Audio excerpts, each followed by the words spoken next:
Sydney, Australia. He has special interest in immunology, lifestyle diseases, bone marrow transplantation and metabolic medicine. So welcome doctor to our MP Live session. Good afternoon, Jasmine. Yeah. So starting with our questions, doctor, could you please elaborate our audience how does our session title relate to the World Health Day theme, that is our planet, our health? Yeah. It's a very good theme. Probably, I think I would definitely congratulate WHO authorities for framing this term, our planet and our health. I would say that it's the anglicized version of LOKAH SAMASTAH SUKHINO BHAVANT, that is the Sanskrit term, means speaks of the wellness of every individual across the universe. So when I say this, a human being essentially is a social animal. He is an explorer also. So once he starts exploring the nature, there are distinct probably advantages and benefits which in the form of science all of us are enjoying. At the same time, there are some disadvantages and some pitfalls we have come across over centuries and decades. These are in the form of diseases. Broadly speaking, I think we have two sets of diseases. When we say that they're essentially communicable, means getting transmitted from one individual to the other. Here we come across various types of infectious diseases. To head the list, it is tuberculosis, and of course we do have retroviral infections, that is the HIV, which is still to be tackled, and we are recently confronted with the deadly pandemic, the COVID, which has taken or had heavy mortalities entire world. So they come under the category of communicable diseases. By and large, when the communicable diseases are being controlled on a war footing over last century, we are now problematic issues are the non-communicable diseases.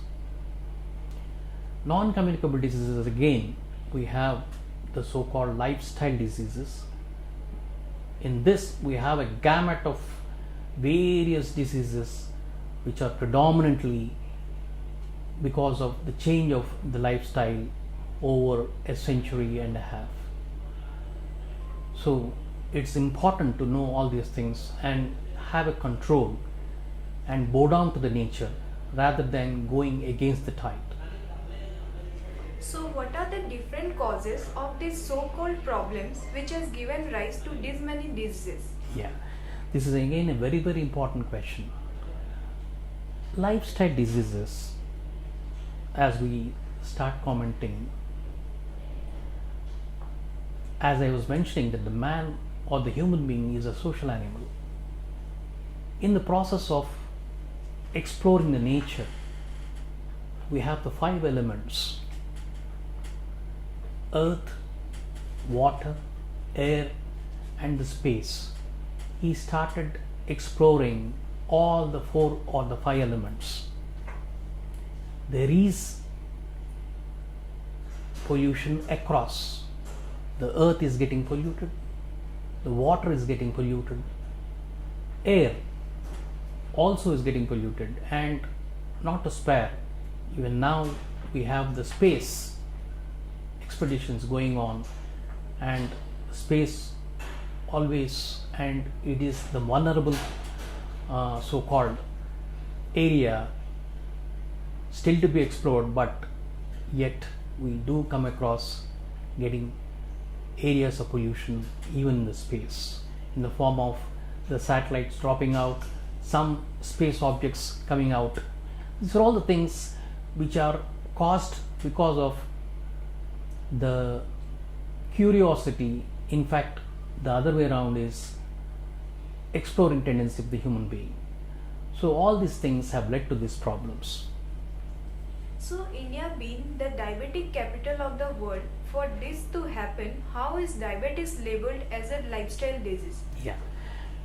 See, diabetes is something which is heading the list in terms of the lifestyle diseases. Predominantly, India, as you have rightly mentioned, it is the diabetic capital of the world. Mostly because our dietary habits are mostly, especially in the South India, it is carbohydrate oriented. Means we do have people predominantly taking rice. So that definitely contributes. Adding to this, we have the acculturation happening, the change of the cultures or amalgamation of different cultures from across the world thanks to the social media and the closeness which have got established. We have different varieties of foods available.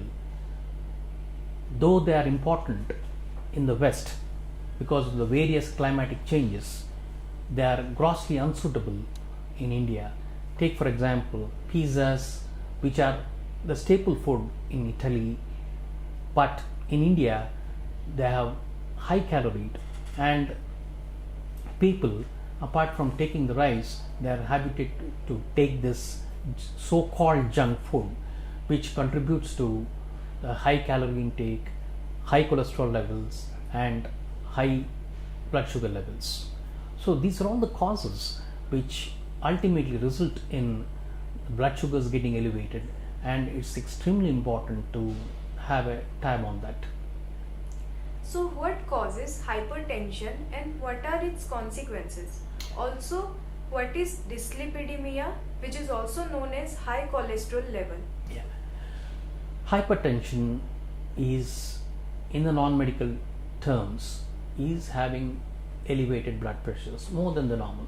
The normal blood pressures are somewhere around 130 by 80 or 130 by 82. Anything above that in a normal individual, especially an adult, is labeled as a prehypertensive or established hypertension. So what happens? This is a silent killer. High pressures would lead to destruction of the kidneys in the long run. So the patient might end up having a kidney failure, and high pressures, just like any other systems, the blood vessels are prone for rupture, and the person is likely to have an ischemic or a bleed in the brain. Then we use the term strokes. Not to spare, hypertension contributes a majority of the cases to myocardial infarction or coronary artery disease. So CVA and CVD, cardiovascular and cerebrovascular accidents, are the net result or the end results of hypertension not getting controlled. Dyslipidemia or atherosclerosis is having high cholesterol levels.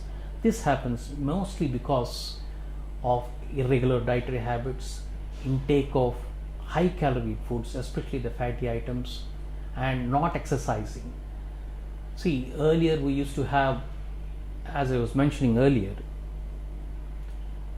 a person or a human being used to exercise, do some heavy works, and burn the calories.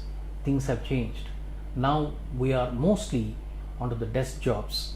Lack of exercise, intake of high calories together contributes to accumulation of fats, and this again results and plays havoc by causing cerebrovascular accidents and then heart attacks.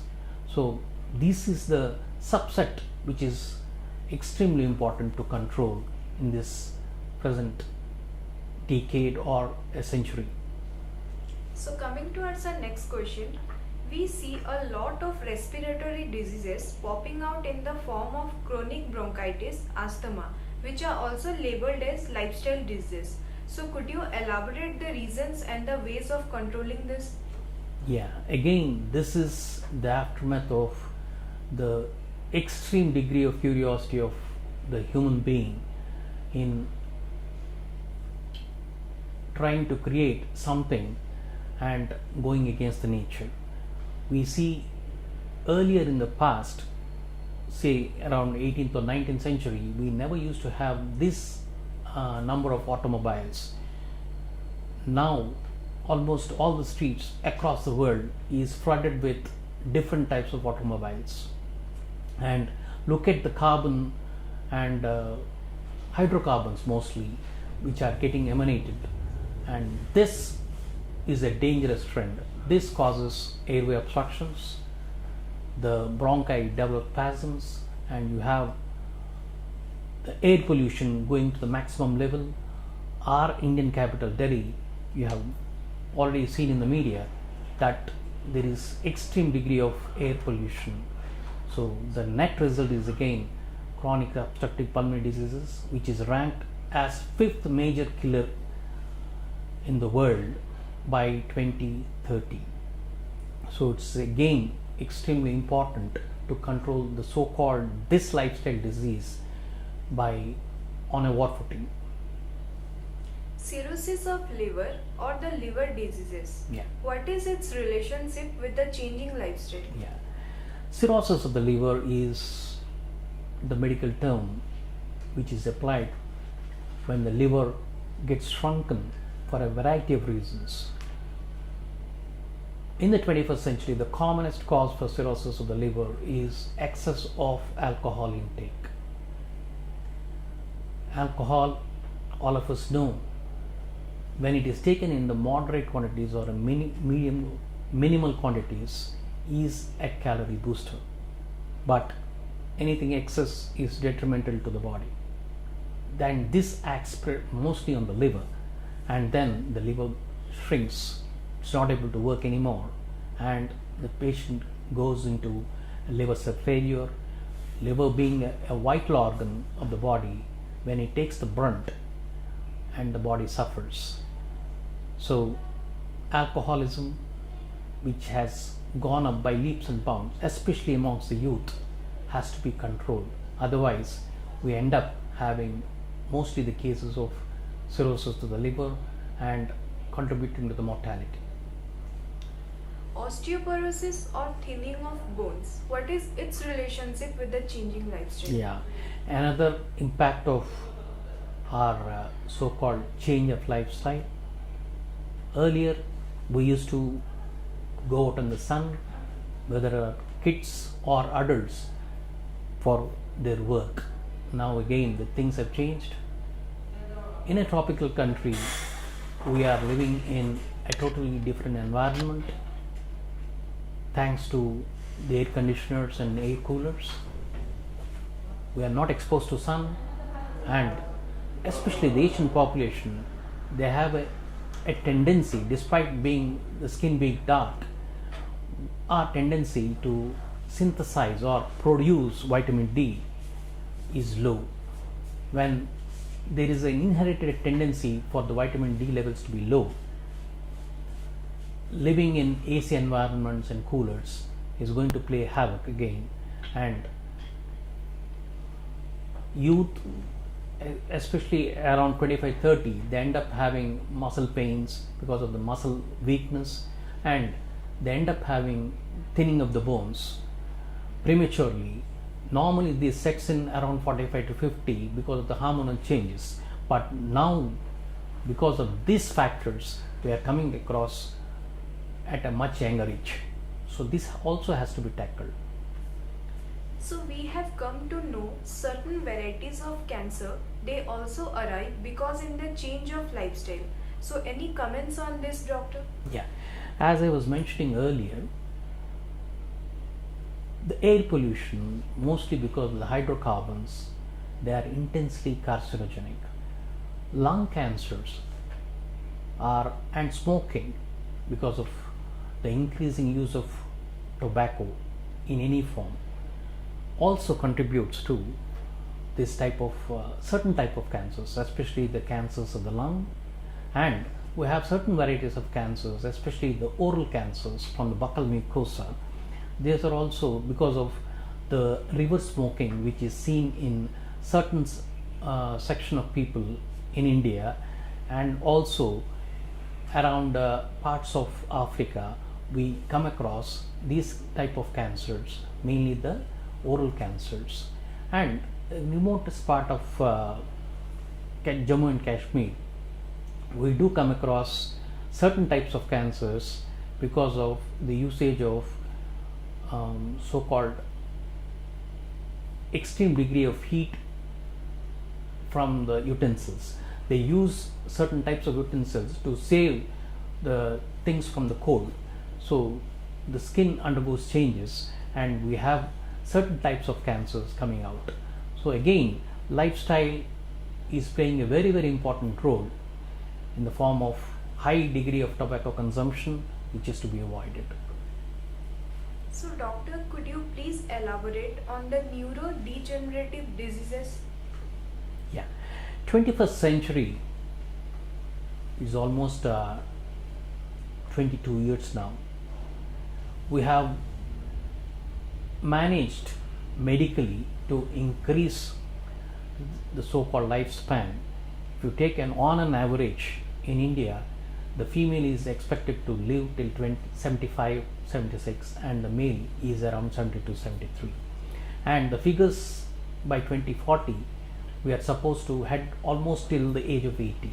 The figures are slightly different from the Western world, but on an average, a human being is supposed to live for 80.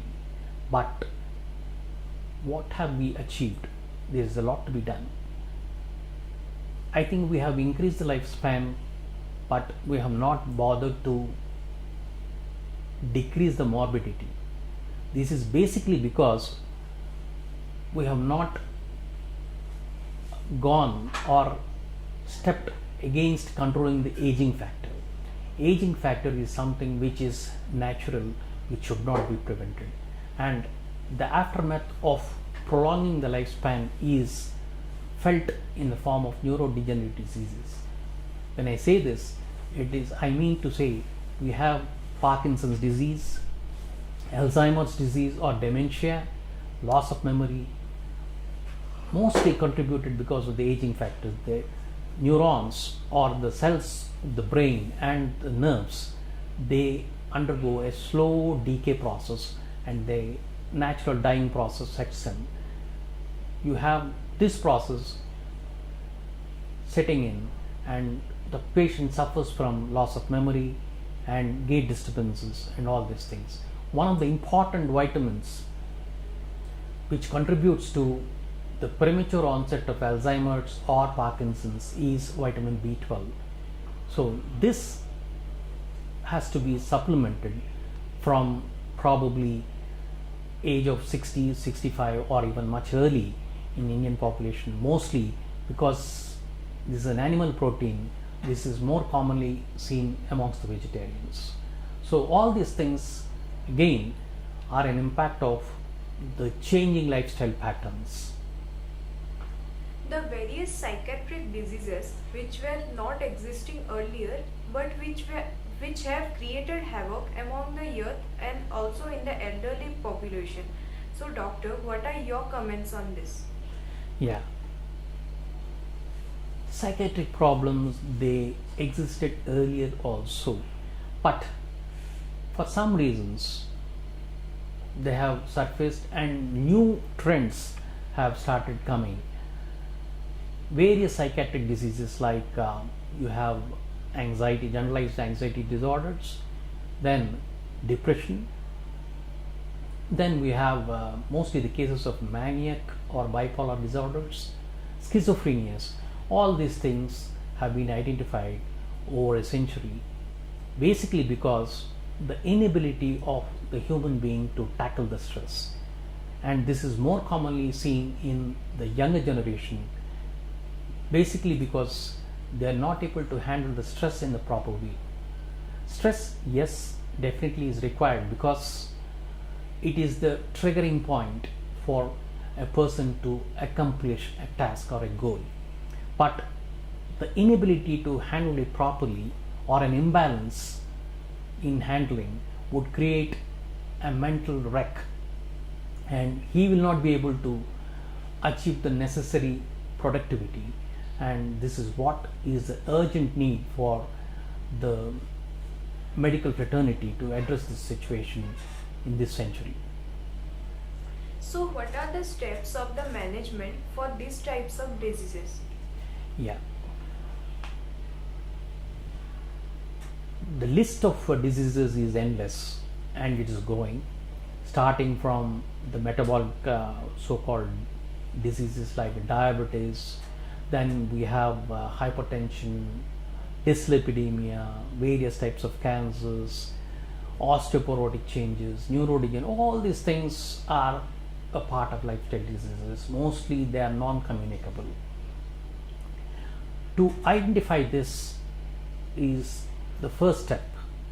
Gone are those days where we tackle the disease, in the sense the disease management has taken the back seat. We are already tackling it on a war footing. But the thing which needs to be addressed is the preventive aspect of these diseases. The preventive medicine is to be taken up urgently across the world. This is possible by doing the periodic health checks for every individual and then having a periodic reviews as well. If there is a facility at that particular center to do the so-called genome analysis, this is further going to be of use. The most important thing is having a periodic reviews, identifying the problems early and controlling this. I think we have achieved this and we are going to achieve it in a much bigger way thanks to our chairman's vision. So there are various types of packages and health checks addressed to different sorts of population, and we need to undergo this and enlighten the rest of the people also. So coming towards our audience questions, so the first question is COVID an adverse effect of neglecting our planet? Indirectly, yes. See, if you look at the history of the origin of COVID, it started off at a remotest part of China, and if you had carefully gone through the media, it is heavily clustered and rapidly spreading communicable disease. So we have all the things which would prove that this could have been avoided if proper steps would have been taken, but unfortunately things were not, and we had to face this pandemic. Non-communicable diseases are increasing day by day. How do we overcome them? I think this question I have already answered. Non-communicable diseases are nothing but mostly they are lifestyle diseases, and we have dealt it in a detailed way. So what role does the planet play in our health? Yeah, very good question. To summarize, I think the planet is a part of the nature or the universe.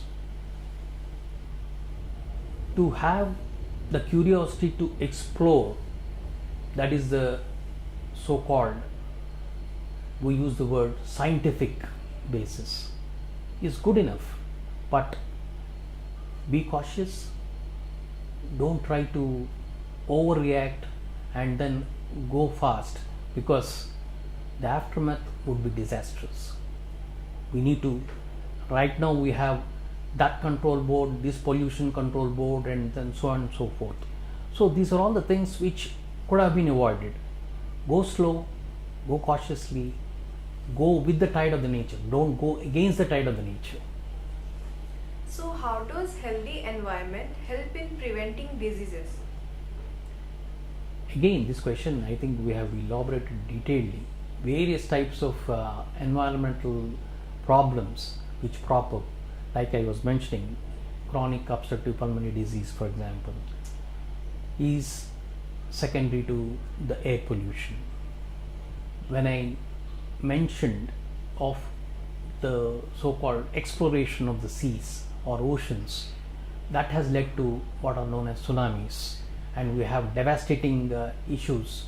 I think 2004 or something, India and parts of Asia had this effect of tsunami which lasted for almost a decade and a half, and that was miserable. And again, this is because of the deep sea explorations which are going on. So have control over everything, and then your curiosity should be guided properly. So what is the difference between One Health and planetary health? In a miniaturized way, the entire universe is inside our own body. So body and universe are one and the same. I am using this term Aham Brahmasmi. This is a Sanskritized word, means Brahma is the universe, Aham is the self. If you are safeguarding the environment or the universe, you are safeguarding yourself, you are staying healthy. So this concept has to be established in the righteous way. So how can we improve our planet health? Same way, see, tackling the five elements, because our body is composed of the five elements and the five elements exist outside. Have a tab on your curiosity, go cautiously and play with the nature. Don't step onto it, don't go against the tide. This is going to be crucial in all our scientific so-called expeditions or explorations. So coming towards our last question, Doctor, please tell our audience about the facilities provided at Apollo Hospital, Jubilee Hills. Apollo Hospitals, Jubilee Hills, the place where I work. In fact, I would say that it's the so-called mother of my profession. It's a tertiary care hospital with all the facilities. Starting from the primary, you have the secondary and the tertiary care as well, multi-speciality disciplines. And the most important aspect is the preventive medicine, which is an offshoot of the internal medicine. We have different types of packages available for the different sets of population, and it's an area where you can just walk in, and a very friendly environment, have all the things firmly rooted and very friendly atmosphere. Please undergo the so-called health checks which are designed, and then you can see the result. So dear viewers, we have come to the end of our session and hope we have covered all aspects. If you still have more doubts, you can book an appointment with Dr. Sreekanth and clarify your doubts. Thank you, Doctor, for educating our audience in today's session. Thank you and best wishes. Thank you for joining us. Stay tuned for more such educative live sessions. Namaste. Namaste.